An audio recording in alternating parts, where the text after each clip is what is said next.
Hello guys, welcome back to our channel. So today, samahan nyo ako. Magpapakabit lang ako ng RFID for NLEX. Sabi nila may bagyo daw today. Wala namang ulan or umambon lang kaunti, pero hindi naman ganun kalakas. And medyo maulap, pero sana hindi tumuloy. Ayan. So today is Sunday. Quick ride lang. Pakabit tayo ng RFID para tapos na. Kasi isa lang to eh. For SLEX. Ayan, isa lang. So as usual, madumi pa rin yung bike. Hindi pa natin napapalinis kasi panay ang ambon. Siguro pag-uwi na lang. So ayan, tara.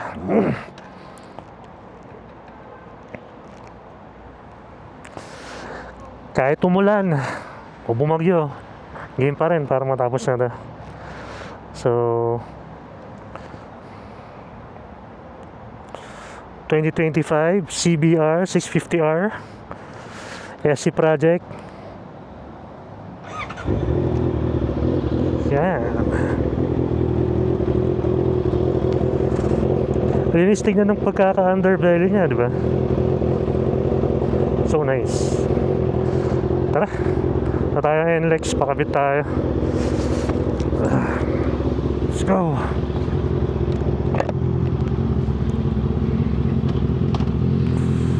Nakakatuwa sa comment section yung mga nag-comment na tuloy ko lang daw yung pag-vlog ko, which is nakaka-inspire para sa akin. Siyempre nakakatuwa sa feeling, di ba? May mga nag-comment ng gano'n. Hindi ko naman ina-expect, pero nakaka-motivate siya for me. So ito na, tapos na tayo ng NLEX. Actually, sabi nga talaga nila uulan daw, pero kasi hindi ko mapigilan eh. So mag-ride Sunday na Sunday. So inisip ko kahit umulan, game na rin, makapiga lang, di ba? So yan, sana meron dito installation site. Kasi isa pa, may nakakatuwang comment doon na ang bait ko daw ang bait ko daw magmotor or mag-ride. Ang comment ko naman, syempre beginner pa lang ako, hindi pa ako marunong ng mga banking or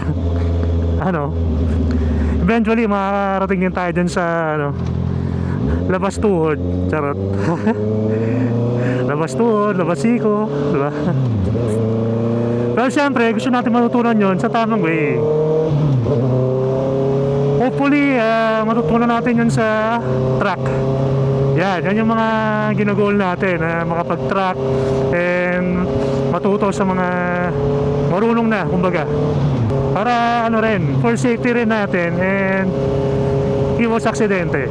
So dapat matutunan natin yung mga important skills using big bike and kahit sa mga scooters and basic principle ng tamang pagmumotor, di ba? Marunong lang tayo magmotor pero hindi pa tayo ganoon ka skilled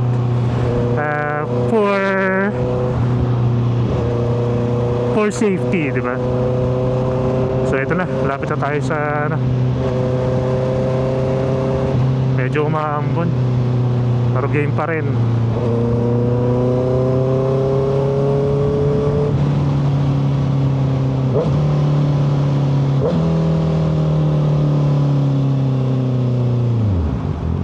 Saan ba yan? Dito ata customer service, RFID installation. O yan, dito nga, kung magpapakabit kayo and malapit kayo dito sa dito kayo magpapakabit. Ayan, yun, wala masyadong pila. So dito lang tayo magpakabit.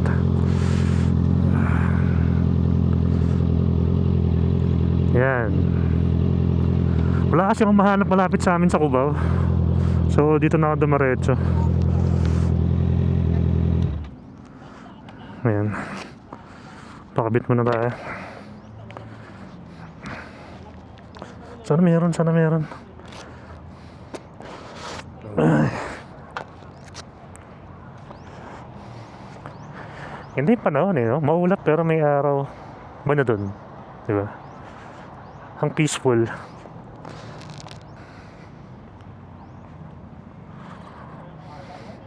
Boss, papakabit? Dito po ba?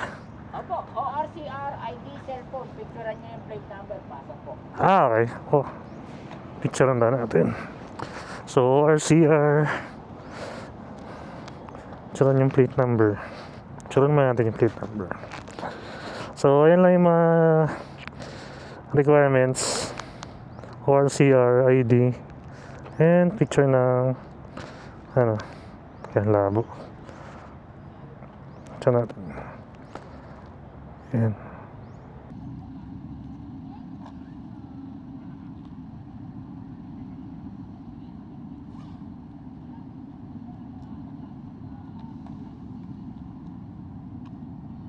Ayun, yun lang yung requirements. ORCR, ID, picture ng plate number. Waiting lang tayo kabit. Kaya medyo madumi. Lilinisan ba? Para hindi matanggal. Sir, karawas ko muna, sir. Hindi. Ganun panahon eh. Oh. Sabi may bagyo eh, no? Pero parang wala naman. Kanina, sir, meron. Ah, saglit lang. Sobrang lakas ang ulan dito kanina, sir. Ay talaga? Kaso nga lang, nawala bigla. Ayan, gumanda na yung panahon eh. Oh. Sir, ito na, sir, yung card mo, sir. Okay, thank you. Nice. Bago na. Dati blue eh. Okay, kumpleto na. Iba bang mga motor, sir? Ha? May mga iba pa bang motor? Pero mga hindi naman expressway legal eh. Ito pa lang. Sa ibaba ko nang lalagay, sir, ha? Oo, sa ibabaw ng isa.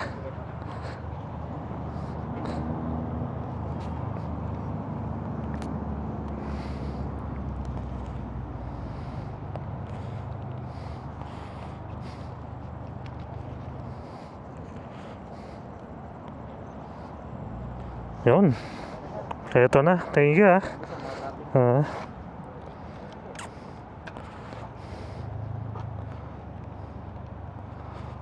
Yan.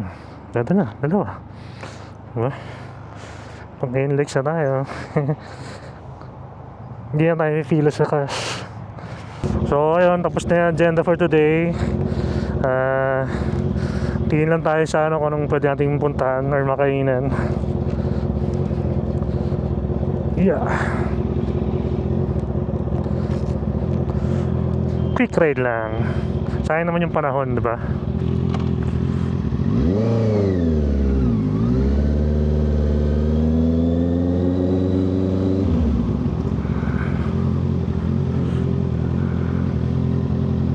Pasingit. Pasingitin niyo ako, please. Thank you.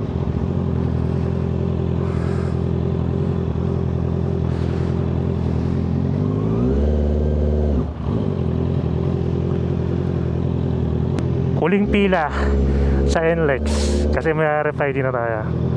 Nice, diba? Sana mabasa.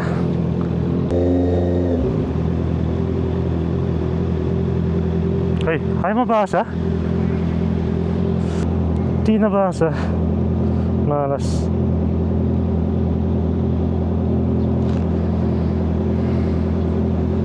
Ito.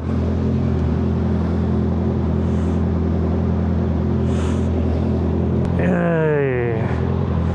Ano ba yun? Hindi nabasa. Bakit?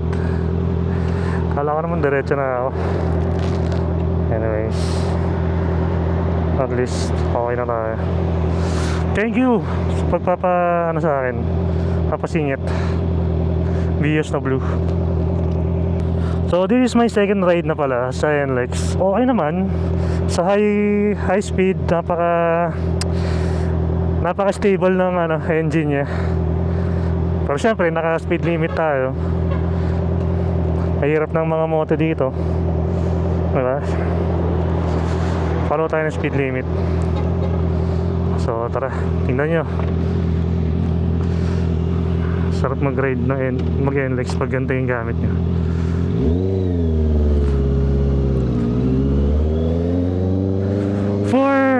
speed limit. I think I don't need na palitan tong itong windscreen ko. Ito, napatasan ba? Kaya naman eh. I mean, maganda yung ergonomics ng bike. Hindi siya tipong salong-salo. Hindi siya ganun kabigat dalhin yung hangin kasi ang ganda ng ergo ng bike.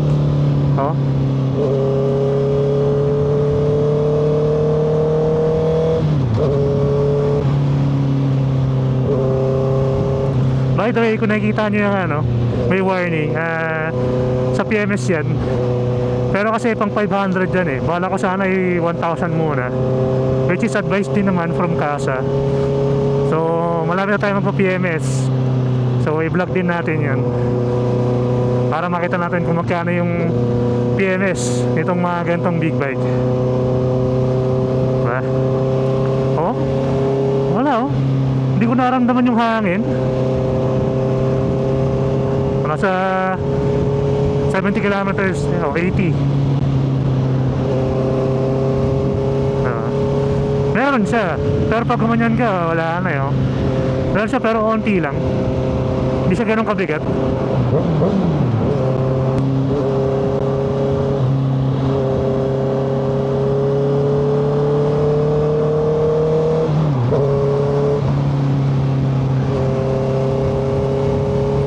Ang ganda ng panahon. Kahit sabi nila uulan, wala naman daw dito, pero saglit lang. So swerte.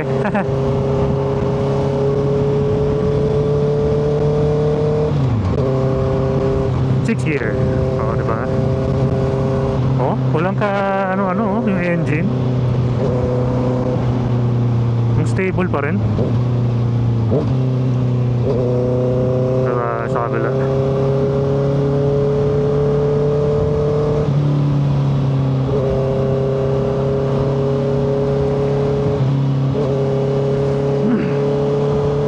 Mga nagko-comment pala na mamimili sila kung anong big bike pipiliin nila, kung CBR ba or CB, yung naked version nito. May tatanong if from Kawasaki Ninja 650 okay pa ba mag upgrade to CBR 650R. From Ninja 650, okay na okay pa kasi meron siyang power difference ng 30 horsepower eh. So malaking yun. Malaking difference yun. Ang ganung power. Diba? Tapos inline 4, diba? From inline 2 and tatalon ka ng inline 4, diba? Iba yung irrigasam ng inline 4. Diba? Music to your ears. Tapos mag-rev match ka ba? Teka, mamaya ipapaano ko yung rev match. Hindi pa ako ganun kabiyasa mag-rev match eh. Pero try natin mamaya. Live siyang ginagawa para lang ma-practice ako. Yun, di ba? Yun yung tunog ng rev match. Third gear.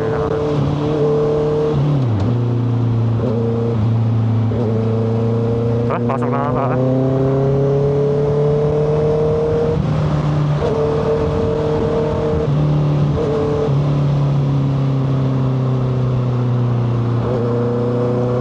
Nasa kabila. Maluwag.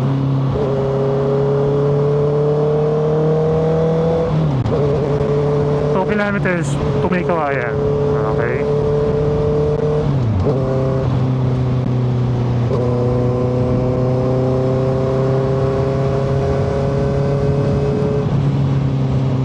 Yun pala yun, yung hangin sinasabi nila. Well, actually, kaya pa rin naman, pero mararamdaman mo yung hangin pag dumaan ka sa mga sa gilid ng bus. Mararamdaman mo yung hangin na sinasalo nila, tumatakbo sa gilid. So ikaw nasa gilid, ramdam mo eh. Pero dahil nga medyo maganda yung ergo na itong bike, hindi siya ganun kasalong-salo ng katawan. Pero tingin ko nga dapat tayo magpalit ng windscreen na medyo mataas, in case lang. Pero kanina hindi naman ganun karamdam. Siguro dahil traffic lang. Pero I think dapat nga. Oo, tama nga. Dapat nga.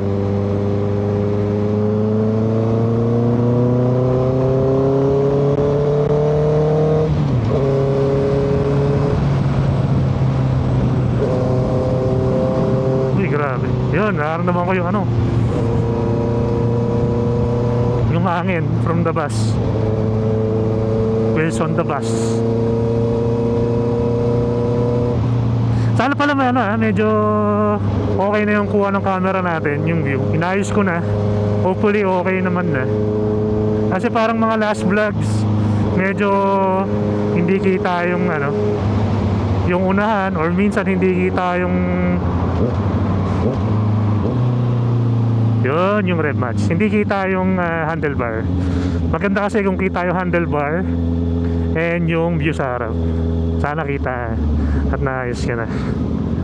Yan, may kawayan. Wala atang uni oil dito.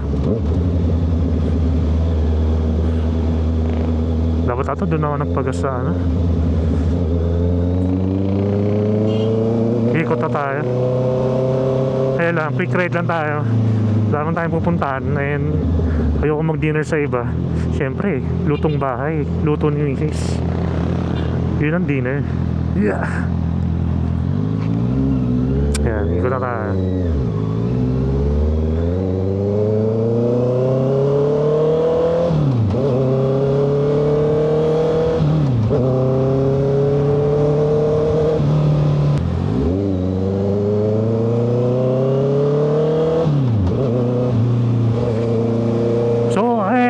Isang question is CB or CBR 650R. Hindi ko kasi masasabi. Kasi ako, tulad ko, mas trip ko kasi yung sports bike kesa sa naked. Oo, mas komportable yung naked. Pero kasi, di ba, kung bata ka pa and kaya mo pa mag sports bike, why not, di ba? Kasi pag medyo tumanda ka na, hindi mo nakakayaan eh. Kumbaga, mag-iiba na yung trip mo eh. Siyempre, mas hahanapin na yung katawan mo yung comfort, di ba? So, ako, at least we tried na makapag sports bike, di ba? Sana mabasa. Ayaw mabasa. Ayun, nabasa. Thank you. So, ayun nga, kung mas trip nyo yung naked, go for it. Since parehas naman silang Honda and CB, di ba? Pinagkaiba lang is riding position, almost same lang eh. Same engine, same lahat. Di ba? And mas maigi kung mag-test ride kayo. Yun talaga yung eh. Tsaka tanongin nyo sa sarili nyo kung mas trip nyo. Sports ba? Or naked? Or even mga classic bikes, di ba? Pero masasabi ko lang sa sports bike, ito personal opinion ko, mas pogi, di ba? Diba? And at least try na mag sports bike. Malay nyo, okay naman pala, di ba? Pero hindi ka na rin magkakamali kung CB kasi comfort yun eh. Tsaka maraming nakaganon. Kumbaga talagang subok na yung bike na yun. Tsaka yung pagkaka-pulma niya ang ganda eh. Diba? Actually hindi na nga siya retro eh. Hindi na siya classic tignan eh. Kasi medyo patusok na siya. Tapos yung headlight niya na dating pabilog, ngayon pa teardrop na. Teardrop na yung shape ng headlight. Medyo na siya, modern na siya. Kumbaga, hindi na siya fully classic.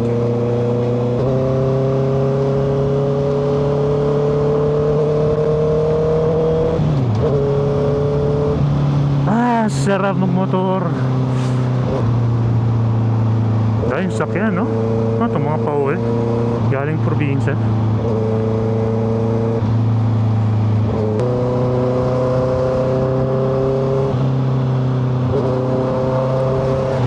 advantage, di ba? Kahit ma-traffic, pag nakamotor ka. Singit-singit lang. Pero ingat lang kayo ha, pag sa mga singitan. Tsaka yung mga lubak, buti na lang dito sa NLEX hindi ganun ka lubak. Yan.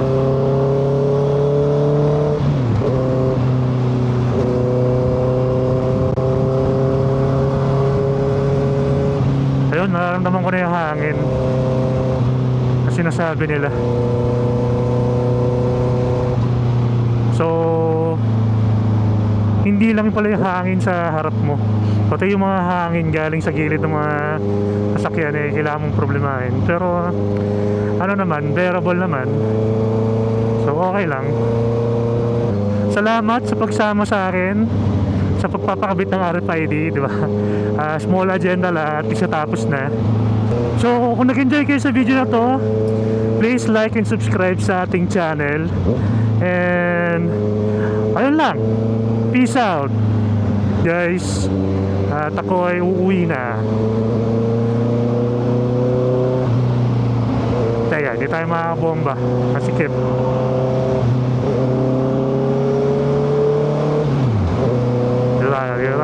Dito tayo. So again, maraming salamat and peace out.